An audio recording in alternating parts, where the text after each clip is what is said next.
अस्सलामुअलैकुम। मैं आपको आपके अपने YouTube चैनल में बहुत बहुत खुशामदीद करती हूँ और उम्मीद करती हूँ कि आप सब खैरियत से होंगे और अल्लाह ताला आप सबको ढेरों खुशियाँ दे, आमीन। अभी हमारे जो हैं टॉपिक इनफर्टिलिटी के हवाले से ही चल रहे हैं। पहले हमने PCOD और यूट्राइन फाइब्रॉइड पे बात की कि इनफर्टिलिटी की क्या क्या कॉजेज़ होती हैं। तो अभी जो मैंने थर्ड टॉपिक चूज़ किया है वो है जी इरेगुलर पीरियड्स। तो इस पे बात करेंगे, लेकिन अगर अभी तक आपने मेरा चैनल सब्सक्राइब नहीं किया तो जल्दी से सब्सक्राइब कर लें और साथ बेल आइकन को भी दबा लें ताकि आपको मेरी हर आने वाली वीडियो का नोटिफिकेशन मिल सके। और आप हमसे ऑनलाइन भी कंसल्ट कर सकते हैं। हमारा व्हाट्सएप नंबर चल रहा होगा, व्हाट्सएप नंबर पर आप रब्ता करके हमसे ऑनलाइन भी कंसल्ट कर सकते हैं और हम ज़रिया पार्सल मेडिसिन भी हर सिटी में आपको भेज देते हैं। चलें आए शुरू करते हैं।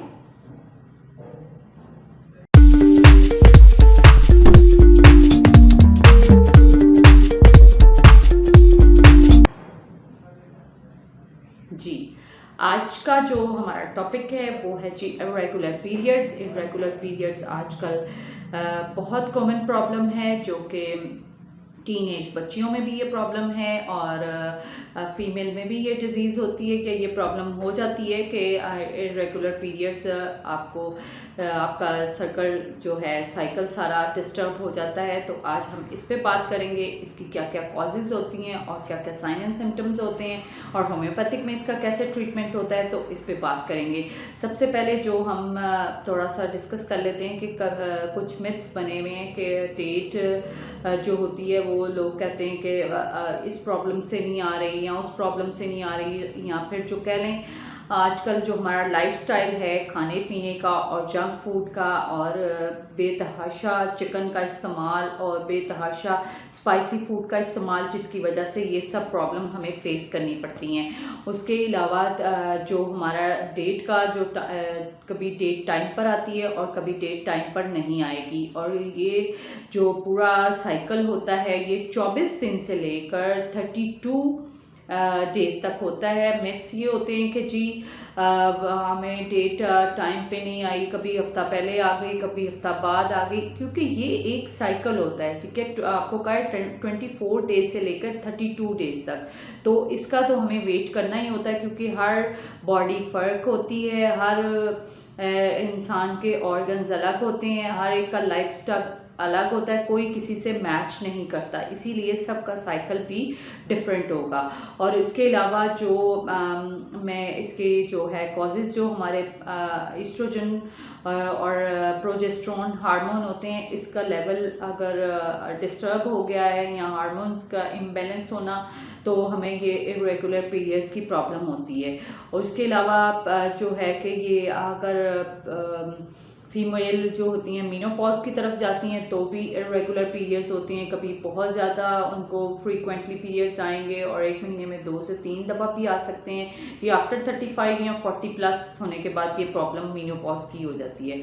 और उसके अलावा ये हम इसकी कुछ कॉजेज़ पे बात कर लेते हैं कि अगर आप मैं वन बाय वन बताती हूँ कि अगर आप कोई IUD डिवाइस यूज़ करते हैं, यानी इंट्रा यूट्राइन डिवाइस कोई आप यानी बर्थ कंट्रोल के लिए इस्तेमाल करते हैं, तो आपको इरेगुलर पीरियड्स का जैसे लोग कॉपर्टी वगैरह रखवाते हैं या कोई भी अंदर चीज़ इंसर्ट करवाते हैं, तो उसकी वजह से इरेगुलर पीरियड्स की कॉज आ सकती है। उसके अलावा जो हम बर्थ कंट्रोल मेडिसिन खाते हैं, बर्थ कंट्रोल मेडिसिन खाने से भी हमारा ये पूरा जो होता है साइकिल डिस्टर्ब हो जाता है। कभी तो एक तो वहाँ बिल्कुल रेगुलर पीरियड आएंगे, उसके अलावा आएंगे भी ठीक, लेकिन फिर उसके बाद डिस्टर्ब होना शुरू हो जाएंगे। उसके अलावा हम हैवी एक्सरसाइज करते हैं वेट कम करने के लिए, हैवी एक्सरसाइज करते हैं, यहाँ बहुत स्ट्रिक्ट डाइट करते हैं, तो हमारा ये पीरियड्स का साइकिल जो होता है वो डिस्टर्ब हो जाता है। उसके अलावा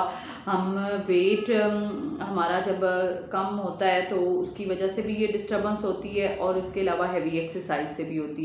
उसके अलावा जब हम मदर जो होती हैं उनकी एक बेबी हुआ तो उसके बाद वो अगर फीड करवाती हैं तो उनके पीरियड्स जो है डिस्टर्ब हो जाते हैं, 2-3 माह नहीं आते, तो ये भी एक इरेगुलर पीरियड्स की कॉज हो सकती है।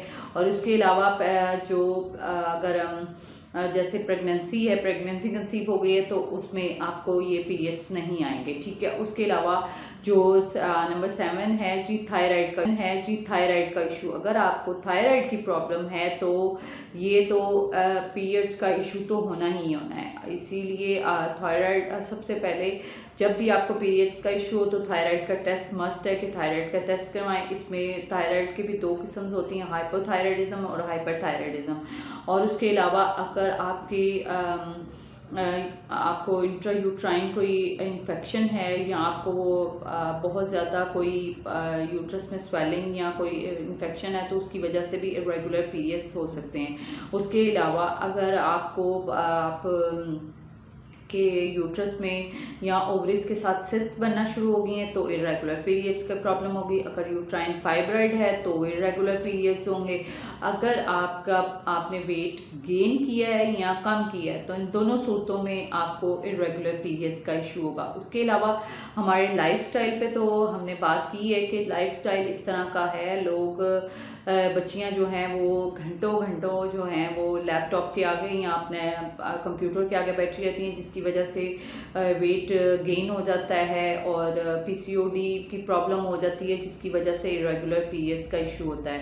और इसके अलावा अगर आप देखें कि मेन जो इसका 3 सिम्टम्स पॉइंट्स सामने आते हैं, 3 पॉइंट्स, वो है साइकिल डिस्टर्ब होना, बहुत ज़्यादा एक्सेस ब्लीडिंग होना या फिर ब्लीडिंग का ना होना, ठीक है। बस स्पॉटिंग लगी और बस पीरियड्स आपके नहीं आए आपको सही तरीके से। उसके अलावा ड्यूरेशन आहिस्ता आहिस्ता कम हो रहा है या ज़्यादा हो रहा है, ये दोनों प्रॉब्लम सामने आ सकती हैं। उसके अलावा हमें बहुत सी अगर आपको कंसीव करने में मुश्किल हो रहा है तो आपको सबसे पहले अपने पीरियड्स को रेगुलर करना होगा। आपको पीरियड्स की कॉज ढूंढनी होगी कि आपके इरेगुलर पीरियड्स क्यों हैं और पीरियड्स का ये क्या इशू है। और जिन बच्चियों को टीन एज में ये प्रॉब्लम होती है तो उनको चाहिए कि वो अपना रेगुलर इलाज करवाएं और अपने मसले मसाइल पहले से ही ठीक करें ताकि आपको शादी के बाद ऐसी प्रॉब्लम्स ना हो।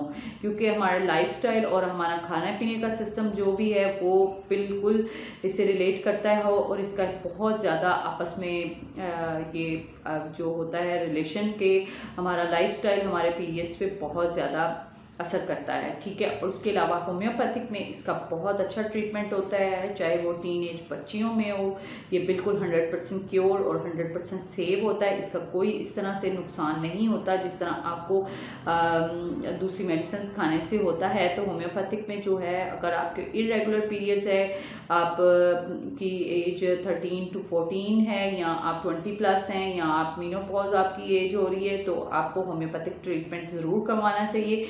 होम्योपैथिक की कुछ मेडिसिन मैं आपको सजेस्ट कर देती हूँ कि इसमें आपको पता है सबसे पहले पल्स टीला और सीपिया इसमें बहुत मोस्ट इम्पॉर्टेंट मेडिसिन है जो कि आपके पीरियड्स को बहुत ज़्यादा सेहत सेट करती हैं और रेगुलर करती हैं। उसके अलावा जो हमारे टॉनिक के तौर पे हम इस्तेमाल करते हैं वो है जी अशोका मदर टिंचर और गोसिपियम मदर टिंचर। इन दोनों को मैं इस्तेमाल करवाती हूँ तो मुझे बहुत ज़्यादा अच्छा रिजल्ट मिलता है। और उसके अलावा अकॉर्डिंग टू सिम्टम, जैसे आपके सिम्टम के मुताबिक मैं हमेशा मेडिसिन सजेस्ट करती हूँ। कभी भी सेल्फ मेडिकेशन ना करें, हमेशा मुस्तकिल डॉक्टर को दिखाने के बाद ही मेडिसिन लें ताकि आपको अच्छी तरह से फ़ायदा पहुँच चुके। क्योंकि हर बंदे के सिम्टम्स अलग होते हैं, हर एक की प्रॉब्लम अलग होती है। तो जैसे आप सही तरह से कंसल्ट करेंगे, आप हमसे भी ऑनलाइन कंसल्ट कर सकते हैं। हमारा नीचे व्हाट्सएप पे नंबर चल रहा होगा तो आप हमसे ऑनलाइन कंसल्ट कर सकते हैं। हम ऑनलाइन कंसल्ट करने के बाद मेडिसिन पार्सल्स के ज़रिए भिजवा देते हैं। हमारी हर सिटी में मेडिसिन जा रही है और बहुत अच्छे रिजल्ट्स मिल रहे हैं। लोग बहुत रेगुलर मेडिसिन का इस्तेमाल कर रहे हैं। जिनको जो प्रॉब्लम होती है वो ऑनलाइन कंसल्ट करते हैं व्हाट्सएप नंबर पर। उसके बाद हम उनको कंसल्टेशन की टाइमिंग बता देते हैं और कंसल्ट करके उनको बजरिया पार्सल मेडिसिन भिजवा देते हैं। आज के लिए इतना ही। नेक्स्ट वीडियो में नेक्स्ट टॉपिक के साथ फिर मिलेंगे। जज़ाकल्लाह खैर।